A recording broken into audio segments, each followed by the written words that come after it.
How you going? Ryan Gifford from Short Property here with the July Newcastle market report. As usual, there's plenty of reports in the media at the moment about the state of the market and predictions about what will happen over the next 6 to 18 months. However, as we learned from predictions at the start of the COVID pandemic about the market crashing, etc., predictions about the property market do need to be taken with a grain of salt. So let's have a look at what's happening now versus prediction. Firstly, we'll look at the national and the regional level. Nationally, prices are going down, with price growth slowing from about the start of the year.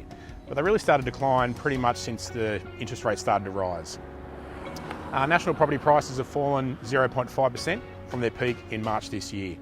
However, property prices nationally increased by 35.1% since the start of the pandemic. So a small decrease in price needs to be put into perspective. Sydney prices have also started to fall, fallen by 1.5% since their peak earlier this year. And there are predictions of falling a further 3 to 6% by the end of the year. Housing values in Newcastle and Lake Macquarie have fallen for 2 consecutive months, but only slightly. According to CoreLogic's latest figures, house prices in the region fell 0.6% in June, marking a quarterly drop of 0.3%. It was evident at the start of the year that the boom was coming to an end, but the recent run of interest rate hikes has definitely put the market into reverse, but only slightly.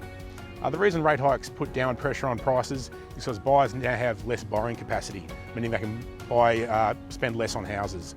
It's also changing buyer sentiment. Buyers are no longer rushing to buy a property like they were last year, and some may wait to see if prices continue to fall. So with fewer buyers, you expect to see less sales and properties taking longer to sell. And on the other side of the boom, people who are generally thinking about selling but realise they've missed the peak of the market, jump in, so then you see more properties on the market.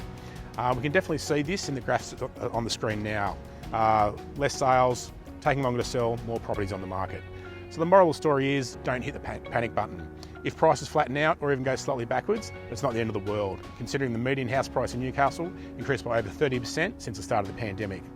If you'd like to know what your house is worth in the current market, considering its changing nature, please get in touch or hit the button below.